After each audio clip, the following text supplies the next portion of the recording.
नमस्कार, good evening. मैं हूं Vikrant Gupta.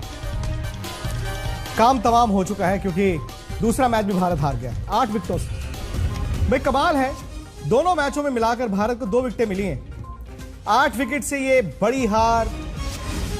World cup semifinal के दरवाजे लगभग बंद हैं। हालांकि हम कह सकते हैं कि हमने अफगानिस्तान को हरा दिया, स्कॉटलैंड को हरा दिया, नामीबिया को हरा दिया और न्यूजीलैंड अफगानिस्तान से हार जाए, फिर नेट रन रेट में ये हो जाए, नेट रन रेट में वो हो जाए, तो शायद भारत सेमीफाइनल में जाए। हकीकत ये है, जो टीम भारत की खेली है दोनों मैचों में, वो शायद डिजर्व करती भी नहीं थी जीतना। शायद दिल जरूर टूटे होंगे, लेकिन असलियत जिसे कहते हैं, रियलिटी चेक भी हुआ है भारत के लिए। क्योंकि जो मर्जी आप कह लीजिए, T20 में भारत पीछे ही था और पाकिस्तान ने पहले आकर दिखाया, आज न्यूजीलैंड ने दिखाया कि आप बड़े मैच का दबाव हैंडल नहीं कर सकते। ये नॉकआउट मैच तो नहीं था, लेकिन नॉकआउट की तरह ही था। और एक बार फिर ऐसा मैच जहां पर आपको जीतना है जिंदा रहने के लिए, दगा बल्लेबाजों ने दी। टॉस भी भारत नहीं जीता, लेकिन दोस्तों एक बात का ध्यान रखना कि दोनों मैचों में टॉस जरूर हारे, लेकिन टॉस के कारण मैच नहीं हारे। क्योंकि मैच तो आप पहले आधे हाफ में ही हार जाते हैं। आपसे बैटिंग नहीं हुई, इसीलिए ओस के आने से पहले आप हार मान चुके थे। तो न्यूजीलैंड ने आराम से रन बनाए हैं। न्यूजीलैंड ने 8 विकेटों से इस मैच को जीत लिया है। मदन जी स्टूडियो में है, सुनील गावस्कर, हरभजन सिंह भी मेरे साथ जुड़ने वाले हैं। लेकिन बड़ी खबर यह है कि शायद सेमीफाइनल के दरवाजे भारत के लिए अब बंद हैं। हाँ, वो तकनीकी कारणों से अभी भी भारत जिंदा है। वो अफगानिस्तान को हरा दे, स्कॉटलैंड को हरा दे, नामीबिया को हरा दे और न्यूजीलैंड अफगानिस्तान से हार जाए तो फिर कहानी अलग होती है। लेकिन आप भी जानते हैं कि अगर कहानी भारत को सेमीफाइनल में लेकर जाने वाली होती तो आज पाकिस्तान का मैच भारत इस तरह नहीं हारता। रन थे ही नहीं भारत के, 110 रन थे। न्यूजीलैंड ने आराम से 111 रन बनाए। 2 विकेट जरूर उनके गिरे और दोनों विकेटें जसप्रीत बुमराह को मिली। कई सवाल हैं जो इस शो में हम उठाएंगे एक एक कर, और मुझे लगता है कि ये सवाल आप ही के जहन से आ रहे हैं। आप ही के सवाल है। पहला सवाल आप ही से मदन जी, जो आज नतीजा है, फेयर नतीजा है? नहीं, देखिए अफसोस तो जरूर हुआ है जो भारतीय टीम हारी है, पर यह है कि क्योंकि इसलिए मैं कह रहा हूं क्योंकि जैसे भारतीय टीम क्षमता रखती है वैसे वो बिल्कुल नहीं खेली। दोनों मैचेस में अगर आप देखें तो इनका प्रदर्शन बिल्कुल जो है लचार रहा है। और क्या है कि हमने, जैसे अभी आप कह रहे थे कि रन बनाए ही नहीं है, क्योंकि अगर आप रन बनाते हैं तो तभी जाके आप मैच के अंदर आते हैं। क्योंकि 111 में आप मेरेकल ही समझ सकते हैं कि मेरेकल होगा तभी हम मैच जीत सकते थे। पर दोनों मैचेस में आउट क्लास, पाकिस्तान ने भी हमें आउट क्लास किया और हमें न्यूजीलैंड ने भी किया आउट क्लास। और क्या है कि कई बार ऐसी क्रिकेट में अगर आप फ्रंट में नहीं आते, फ्रंट में अगर आप रन नहीं बनाते तो फिर आपकी मुश्किलें और ज्यादा बढ़ती चले जाए, या विकेट नहीं लेते तभी भी आपकी मुश्किलें बढ़ती चले जाए। एक ही मैच वही रिपीट, आज तो उससे भी लचर बैटिंग। ये क्या एक्सप्लेन करता है? क्या ये बड़े मैच का प्रेशर झेल नहीं पाते हैं? क्योंकि समहाउ मेरी और आपसे पहले भी बात हुई है, खिलाड़ियों के चेहरे पर दोनों मैचों में ऐसा लगा हार का डर है। वो कहते हैं ना, फियर ऑफ फेलियर। बड़े तजुर्बेकार खिलाड़ी हैं, आईपीएल खेले थे, उन्हीं कंडीशंस में खेले थे, लेकिन ये फियर ऑफ फेलियर क्यों है आपके कैंप में? नहीं, मुझे नहीं पता कि ये फियर ऑफ फेलियर है कि क्या है, पर ये जरूर है कि जिस तरह से आज वो जो चेंजेस किए गए बैटिंग ऑर्डर में, उससे कुछ मदद नहीं हुई टीम की। रोहित शर्मा जैसे दिग्गज बल्लेबाज को आप नंबर 3 पर भेजते हैं, आप खुद नंबर 3 पर, जहां पे आपने इतने सारे रन बनाए, अब पिछले कुछ सालों में आप नंबर 4 पर जाते हैं। ये और एक युवा खिलाड़ी ईशान किशन, उस पर आप ये ओपनिंग करने की जिम्मेवारी रखते हैं।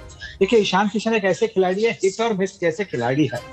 मतलब एक मैच में वो रन बनाएंगे, बाकी के मैचेस में वो रन नहीं बनाएंगे। तो ये हिट और मिस प्लेयर के लिए बेहतर होगा कि आप उनको नंबर 4 या 5 पर आप रखें और वो अपना मतलब पोजीशन देखकर फिर वो बल्ला घुमा सकते। पर यहाँ पे आपने उनको ओपनिंग भेजा, तो उससे क्या होता है कि आपने रोहित शर्मा को बोला कि आप पर हमारा कॉन्फिडेंस है नहीं कि आप बाएं हाथ के जो ट्रेंट बोल्ट है उसका सामना कर सकते हैं।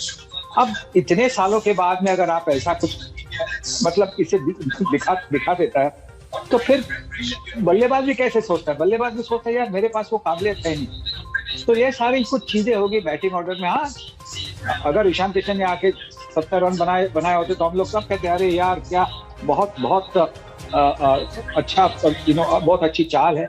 पर जब नहीं चाल चलती तो फिर क्रिटिसिज्म तो होनी ही है। नहीं, लेकिन सनी भाई बात यह ना कि क्रिटिसिज्म तो पिछले मैच में भी हुआ था, उस मैच में भी बैटिंग नहीं चली थी, लेकिन विराट आए प्रेस कॉन्फ्रेंस में, उन्होंने कल कह दिया कि आउटसाइड नॉइज तो हम सुनते नहीं है। उन्होंने कहा कि हमें परवाह नहीं है लोग क्या कहते हैं, हाँ जो लोग थोड़े बहुत क्रिकेट समझते हैं हम उनसे एक्सपेक्ट करते हैं कि वो समझें। लेकिन ये मैं आपसे जानना चाहता हूं, क्या भारत वाकई में T20 का एक बड़ा कंटेंडर था, या फिर मीडिया में हम लोग ही कहते थे यार ये जीत सकते हैं जीत सकते हैं, दुनिया कहां है और हम कहां रह गए? देखिए, ये जो हाइप बनता है तो हाइप इसलिए बनता है क्योंकि हमारी जो IPL टूर्नामेंट है वो सबसे क्रिकेट की सबसे बेहतरीन टूर्नामेंट है। मतलब जब डोमेस्टिक टूर्नामेंट की बात करते हैं तो सबसे इससे और कोई बड़ी चीज नहीं है IPL से बड़ी। ये वर्ल्ड कप भी है, वो भी थोड़े फीके पड़ते हैं। आज भी अगर आप किसी से पूछे कि क्या वर्ल्ड कप में मजा आ रहा है, बहुत लोग बोलेंगे मजा नहीं आ रहा है। ये मैं इसलिए नहीं कर रहा हूँ कि भारतीय टीम ने दो हार का सामना किया, पर जब शुरू हुआ था तब से लोग यही कहते थे कि जो IPL का मजा है, जो 2020 लीग्स का, लोकल लीग्स का मजा है, वो इस टूर्नामेंट में उनको दिखाई नहीं दिया। नहीं, लेकिन मदन जी इसमें तो ये भी है जो सनी भाई कह रहे हैं कि आपके पास तो दुनिया की सबसे बड़ी लीग है IPL। कई टीमें ऐसी हैं जिनको इतनी इंटरनेशनल क्रिकेट खेलने को नहीं मिलती। पाकिस्तान फॉर एग्जांपल, न्यूजीलैंड को भी लोग हल्के में लेते हैं। आपके पास तो सब कुछ है, आप तो उन्हीं मैदानों में उन्हीं पिचेस पर खेल रहे हो। आप इतने बड़े हैं कि आप दुनिया की और लीग्स में जाके खेलते भी नहीं। आप इतने प्रोटेक्टिव है IPL से, लेकिन 2007 के बाद ये तो 2021 खत्म हो गया, 14 साल हो गए। 14 साल में तो राम जी का वनवास भी खत्म हो गया था। ये हमारा वर्ल्ड कप T20 जीतने का वनवास कब खत्म होगा? नहीं, देखिए, एक तो है IPL, इसमें कोई शक नहीं है कि इस दुनिया की सबसे बड़ी लीग है। क्या डिफरेंस जो है मैं समझता हूँ कि इंटरनेशनल क्रिकेट और ये IPL लीग किस लिहाज से है? लीग किस लिहाज से है? लिहाज मीन्स लिहाज मतलब कैसे हम कह रहे हैं कि दुनिया की सबसे बड़ी लीग है? पैसे के लिहाज से, प्लेयरों के लिहाज से, जो जैसे सारे प्लेयर आते हैं। क्रिकेट भी होती है। भारत ने क्या सीखा? क्योंकि देखिए यंग टैलेंट जरूर मैं मानता हूं आया है, लेकिन क्या उस यंग टैलेंट को आप आगे फेंकते हैं? मेरा ये मानना है कि भारत अभी भी, मैं 2 साल से, मेरा ये मानना है, मैं शायद गलत हो सकता हूं सनी भाई और आप अगर करेक्ट करें, दुनिया T20 की तरह वनडे खेल रही है। आप वनडे की तरह अभी भी T20 खेल रहे हैं। आपने अभी भी नाम के साथ ही टीमें बनाई हैं, आपने परफॉर्मेंसेस के आधार पर टीमें नहीं बनाई। युजवेंद्र चहल आपके लेग स्पिनर, उनको आप यहां हिंदुस्तान में छोड़ गए। हार्दिक पांड्या पूरी तरह फिट नहीं है, फॉर्म में नहीं है, आप उनको भी कैरी करते रहे। कहीं ना कहीं आपको मानना पड़ेगा भारत उस गड्ढे में खुद गिरा है। नहीं, देखिए, अगर पहले तो सबसे है कि जो जिनके नाम आपने लिए हैं, चहल, ये तो सिलेक्टरों का काम है और सिलेक्टर्स को देखना पड़ता है भाई वाकई में ये जो खिलाड़ी है ये वर्ल्ड कप में फिट होता है और ये हमारे लिए अच्छा प्रदर्शन करेगा। दूसरी है कि IPL की अगर आप बात करें, मैंने जो कह रहा था कि इंटरनेशनल और IPL के मैच में वो काफ़ी अंतर है। और एक सनी भाई से मैं एक और सवाल पूछना चाहूँगा कि ऐसे मैच के अंदर आपने इतना बड़ा बैटिंग ऑर्डर चेंज किया, ये किसका? ये कैप्टन का रणनीति थी या टीम मैनेजमेंट की रणनीति थी? क्योंकि ये बड़ा सिंपल सा मैनेजमेंट से अलग थोड़ी है। मैं कह रहा हूं उस ड्रेसिंग रूम में और कैप्टन तो कह सकता है के साथ हम महेंद्र सिंह धोनी को भी कह रहे थे कि मेंटोर भाई आए हैं तो अब तो बस मिडास टच आ गया, मतलब जादू आ गया है उस ड्रेसिंग रूम में। अगर रवि शास्त्री है कोच, MS धोनी भी है मेंटोर, विराट कोहली कप्तान है, रोहित शर्मा वाइस कैप्टन, ये चारों ऐसे लोग हैं जो भारतीय क्रिकेट के पिलर्स हैं।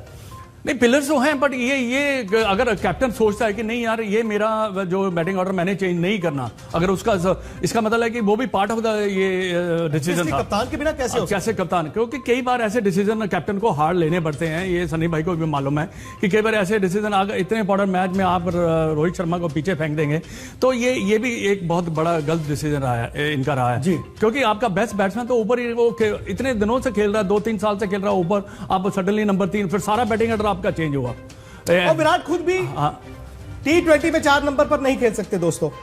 अब जो मर्जी कह लीजिए, नाम है। मुझे अभी भी याद है 2007 में सनी भाई जब भारत वर्ल्ड कप जीता था, वर्ल्ड T20 जीता था, MS धोनी यंग कप्तान थे, उस टीम में तेंदुलकर ने मना कर दिया था, फिर सौरव गांगुली, राहुल द्रविड़, अनिल कुंबले को नहीं लेकर गए थे, भारत जीत गया था। मैं यही सवाल आपसे जानना चाहता हूं कि ये नामों के आधार पर ही क्या टीमें चुनी जाती हैं? देखिए, फॉर्म के हिसाब से भी टीमें चुनी जाती है और इसी की वजह से शायद चहल को मौका नहीं मिला और राहुल चहर जिन्होंने श्रीलंका में अच्छी गेंदबाजी की थी उनको चुना गया। पर रेपुटेशन तो कैसे बनता है? रेपुटेशन फॉर्म से बनता है और अगर आपका फॉर्म अच्छा हो तो फिर आप, मतलब आप युवा खिलाड़ी हो तो आप कंसिडरेशन में आएंगे। तो देखिए, सिलेक्टर्स पे उंगली उठाना ये ठीक नहीं है, क्योंकि सिलेक्टर्स ने काम किया है। क्योंकि अगर आप जो हमारे प्लेयर्स है, सबके पास काबिलियत है, वो खेले नहीं अच्छी तरह से, पाकिस्तान ने उनको अच्छी तरह से खेलने नहीं दिया, पाकिस्तान के गेंदबाजों ने उनको अच्छी तरह से बैटिंग करने नहीं दी, और आज न्यूजीलैंड के बॉलर्स ने उनको अच्छी तरह से बैटिंग करने नहीं दी। तो हमें प्रशंसा करनी होगी ऑपोजिशन की। हमारे प्लेयर्स तो है, हमारे प्लेयर्स जो बैटिंग ऑर्डर है वो जैसे मदन ने कहा, मैं उससे बिल्कुल सहमत हूँ। मैंने वो सवाल भी किया था प्रोग्राम की शुरुआत में, बिल्कुल कि एक जो नया खिलाड़ी है, युवा खिलाड़ी है, वो शायद आज उन्होंने शायद T20 का डेब्यू भी किया होगा, वो आप नंबर ओपनिंग भेजते, और रोहित शर्मा जैसे प्रोवन परफॉर्मर आप उनको नीचे रखते। देखिए, अगर रोहित शर्मा ने कहा होगा कि मुझे नंबर 3 पर खेलना है तो बात अलग है, पर अगर रोहित शर्मा ने नहीं कहा कि अब मुझे नंबर 3 पर खेलना है, तो उनको नंबर 1 या 2 पे जाना ही था, क्योंकि वो ओपनिंग की जोड़ी आपने तोड़ी और एक नया बंदा डाल दिया, और उसके बाद में आप रोहित को नंबर 3 और कोहली को नंबर 4। ये निर्णय तो अकेले कोहली का नहीं होगा, ये निर्णय होगा सब, मतलब जो टीम का जो थिंक टैंक है उनका निर्णय होगा। और जैसा मैंने कहा कि अगर शुरुआत में अगर ईशान किशन ने 60, 70, 80 रन बना लेते, तो सब लोग बोलते अरे यार बहुत बढ़िया डिसीजन है। पर जब ये डिसीजन चला नहीं है, तो ये आपको ये जो टीका जो है, वो मतलब क्रिटिसिज्म जो है, वो आपको सहनी पड़ेगी। सनी भाई, मुझे याद है जब वर्ल्ड कप 2019 हुआ था, यही न्यूजीलैंड था, भारत 239 चेज कर रहा था, और MS धोनी 7 नंबर पर बैटिंग करने आए थे। मतलब वही 4 शख्स, कप्तान विराट कोहली थे, रोहित शर्मा वाइस कैप्टन थे, रवि शास्त्री कोच थे। तब धोनी मेंटोर नहीं थे, लेकिन सीनियर प्लेयर थे, यही 4 थे। लेकिन जो बलि का बकरा था वो संजय बांगर को बनाया गया था, ये कह के कभी 7 नंबर पर धोनी को भेजने का फैसला इनका था। इस बार कौन बनेगा बलि का बकरा? इस बार कौन बनेगा? सॉरी जी, गो ऑन प्रज्ञा। सनी भाई, आपकी आवाज नहीं आई। नहीं, आपने मुझे पूछा है? जी बिल्कुल, आप ही को, बिल्कुल। बलि का बकरा तो अभी देखिए, बलि का बकरा तो कोहली बनेगा, क्योंकि क्या होता है कि आप जब सब बातें करते हैं तो आप ये कोहली की लेगेसी, कोहली की ये सब बातें करते हैं, तो यहाँ पे अगर टीम हार गई तो फिर दोषी भी तो कोहली को होना चाहिए ना। तब आप नहीं कह सकते कि टीम ने खराब खेला। जब अगर टीम जीतती है तो सिर्फ आप अगर एक ही बंदे को आप प्रेज देना है, तो अब टीम ने जो अच्छा प्रदर्शन नहीं किया, तो उन्हीं पर पूछना चाहिए ना कि आपने ये ऐसी बैटिंग ऑर्डर चेंजेस क्यों किए। शायद अभी प्रेस कॉन्फ्रेंस में उनको पूछा जाएगा, अभी जवाब उनका देखेंगे क्या, कौन सा जवाब है, क्या एक्सप्लेनेशन है। हरभजन सिंह भी जुड़ गए हैं मेरे साथ। और भज्जू, हम शाम को तो सोच रहे थे कि आज मतलब दिन होगा भारत का, जो पाकिस्तान के साथ गलतियां हुई आज तो रिपीट नहीं हो सकती, क्योंकि विराट ने कहा था ना कल कि हमें एग्जैक्टली पता है हमें क्या करना है, बस वो खुद को और टीम को शायद बता नहीं पाए कि करना क्या है। नहीं, देखिए, गलतियां तो हुई है, इसमें कोई दो राय नहीं, कोई शक नहीं है। और जिस लिहाज की बल्लेबाजी हुई है, और बल्लेबाजी के साथ साथ जैसी कमिटमेंट दिखाई गई है, वो थोड़ी सी प्रश्नजनक है, क्योंकि ऐसी बल्लेबाजी, ऐसा पिच में कुछ नहीं था कि पिच के कारण कोई आउट हुआ हो। सही बात। और शॉट जो है, शॉट्स अच्छे नहीं खेले, shot selection was very very poor. तो आई थिंक कहीं ना कहीं ये कुल मिला के इसी चीज को दर्शाता है कि शायद New Zealand they were better prepared and maybe we were overconfident. मुझे तो बल्कि भज्जू ऐसा लगा दोनों मैच को देख के कि शायद इंडिया अंडर कॉन्फिडेंट है।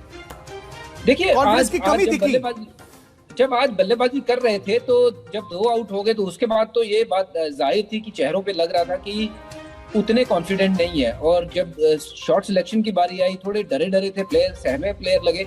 उसी का कारण है क्योंकि प्रेशर जो था वो उसको सोप नहीं कर पाए, और अच्छे से वो जो शॉट्स नॉर्मली लगाते हैं उससे बाहर ही नहीं निकल पाए, क्योंकि अब हाफ हार्टेड खेल रहे थे। अगर ऋषभ पंत को देखिए, जब वो बल्लेबाजी कर रहे थे तो उन्होंने भी मोमेंटम, नॉर्मली वो चेंज करते हैं, पर मोमेंटम चेंज कर ही नहीं पाए क्योंकि हाफ हार्टेड खेल रहे थे। तो प्रेशर में जरूर देखे हैं भारतीय खिलाड़ी, इसमें कोई दो राय नहीं है। बट उसका कारण यही है क्योंकि शायद पिछला मैच जो पाकिस्तान के साथ था, उसके बाद हमने सोचा कि ये कमबैक होगी, बड़ी दुरुस्त होगी और बड़ी अच्छी होगी। पर जब पहले ही आपके 2 विकेट गिर जाते हैं, रोहित शर्मा का कैच छूटता है, तब लगता है कि फिर शायद हम फिर दोबारा उसी संकट में फंस गए हैं जहां पे हम फंसना नहीं चाह रहे थे।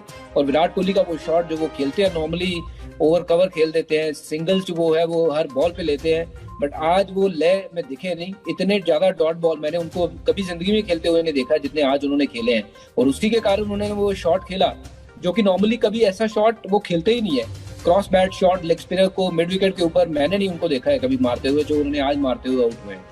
वार्निंग सिग्नल्स थे आईपीएल में जब आपके गेंदबाजों को विकेटें नहीं मिल रही थी, आपके बल्लेबाज रन नहीं बना रहे थे और सब कह रहे थे कि नहीं नहीं आईपीएल आएगा, हम जाएंगे मेन स्विच को जो ऑफ हुआ है उसको ऑन कर देंगे। क्या उस वक्त वार्निंग सिग्नल्स थे? ये देखिए, तब की बात तो मैं नहीं मानूंगा कि कोई वार्निंग सिग्नल थे, बट फॉर्म एक ऐसी चीज है कि एक मैच से आपकी फॉर्म जो है वो वापस आ सकती है, प्रोवाइडेड आप नेट में कितना काम कर रहे हो और वहां पे कितने दिन आपके पास थे आईपीएल के बाद। वो आपको देखना है कि जितने भी दिन थे एकजुट होकर कैसे टीम जो है वो बेटर परफॉर्म कर सकती है। मुझे लगता है कि वो कहीं ना कहीं उस चीज में कमी रह गई है, वो शायद कॉन्फिडेंस हो या ओवर कॉन्फिडेंस की बात करें। जो आज के मैच के पहले जो था, वो कल की अगर प्रेस कॉन्फ्रेंस सुने तो उसमें शायद ऐसा लगा कि कॉन्फिडेंस की कोई कमी नहीं है, बट जब आज बल्लेबाजी करते हुए देखा भारतीय टीम को तो ऐसा लगा कि कॉन्फिडेंस की बहुत कमी है। शायद पाकिस्तान वाले मैच से अभी तक बाहर निकल नहीं पाए हैं हम और मुश्किल में अपने आप को डालते चले गए। और आईपीएल में जब तक ये प्लेयर खेल रहे थे, obviously they all must have thought कि ठीक है एक बार वर्ल्ड कप आएगा, टीम एकजुट होगी तो फिर मिलजुल के हम अच्छी क्रिकेट खेलेंगे, जो कि हमें पता है भारतीय टीम बहुत स्ट्रांग टीम है, बड़ी तगड़ी टीम है, अच्छी टीम है। एंड पर कहीं ना कहीं बहुत बड़ी खामियां रहेंगी जिसके कारण कि हम ये 2 मैच जो इंपॉर्टेंट गेम्स है वो हाथ से निकल गए। मैं आपको बता दूं, सनी भाई भी हैं, भज्जू भी हैं, मदन जी भी हैं और आप लोग भी हैं। विराट प्रेस कॉन्फ्रेंस में आए, उन्होंने बड़ी बात ये बोली कि हम बहादुरी से नहीं खेले। दूसरी बात उन्होंने कही कि हमारी बॉडी लैंग्वेज शुरू से ही खराब थी। तीसरी बात उन्होंने ये बोली कि शॉट्स खेलने में हमारे बल्लेबाज जो थे वो कॉन्फिडेंट नहीं थे। उम्मीदों का दबाव हमारे लिए बहाना नहीं है। न्यूजीलैंड हर लिहाज से बेहतर थी।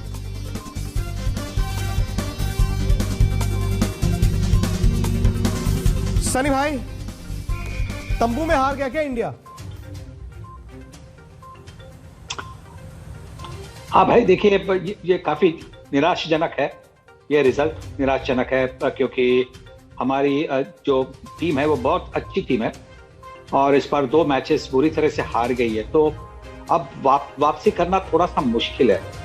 क्या अगर न्यूजीलैंड को अगर अफगानिस्तान ने हराया तो फिर एक नंबर 2 की पोजीशन के लिए शायद एक 3-वे टाई भी बन सकता है। तो अगर वो 3-वे टाई हुआ तो उसके लिए न्यूजीलैंड ने जिस तरह से आज जीत हासिल की है और जिस तरह से वो बल्लेबाजी कर रहे थे, उसे पता था कि वो चाहते हैं कि जल्दी मैच खत्म करे, इससे उनकी जो नेट रन रेट है वो बेहतर होगी अगर 3-वे टाई हो गई तो ये भी हो सकता है, उसकी संभावना है। ऐसा नहीं क्रिकेट में कि ये असंभवित है, ये संभावना है कि न्यूजीलैंड अफगानिस्तान से हारे और बाकी भारतीय टीम बाकी के जो 3 मैचेस है वो जीते, तो मतलब 3-3 विन्स पर न्यूजीलैंड और इंडिया हो सकती है। तो इसी की वजह से मैं ये कहूंगा कि अभी भी थोड़ा सा धीरज दिखाइए, अभी भी थोड़ा सा विश्वास दिखाइए हमारी टीम पर। जो गलतियां की है पिछले 2 मैचेस में उसे संभल कर आगे जाकर, मतलब जो अभी आपकी मैच होनी है अफगानिस्तान के खिलाफ, और वो मुझे जैसे आपने 2 दिन पहले पूछा था वो क्या बनाना पील है क्या, वो मैच मुझे न्यूजीलैंड से ज्यादा बनाना पील मैच लगती थी, क्योंकि न्यूजीलैंड की टीम तो बहुत अच्छी है, हम जानते हैं बहुत अच्छी टीम है, पर अफगानिस्तान के बारे में हमें पता नहीं कि अफगानिस्तान के बारे में शायद हम थोड़ा सा लाइटली ले कि हम उनको आसानी से मारेंगे, हमारा सर शायद हवा में होगा और नीचे जो पड़ी हुई जो बनाना पील है वो हम नहीं देखेंगे। तो ये एक थोड़ी सी कठिनाई थी, पर मुझे अभी इस हार के बाद में, आज न्यूजीलैंड के खिलाफ जो हार हुए उसके बाद में ऐसा नहीं लग रहा कि सर हवा में रखकर भारतीय टीम अफगानिस्तान के खिलाफ खेलेगी। वो तो जहां लगा कर खेलेगी, क्योंकि बड़ी जीत हासिल करना बड़ा इंपॉर्टेंट है अफगानिस्तान के खिलाफ। बजू, मैं आपसे जानना चाहता हूं क्योंकि आप 2007 वर्ल्ड T20 की उस टीम के हिस्सा थे।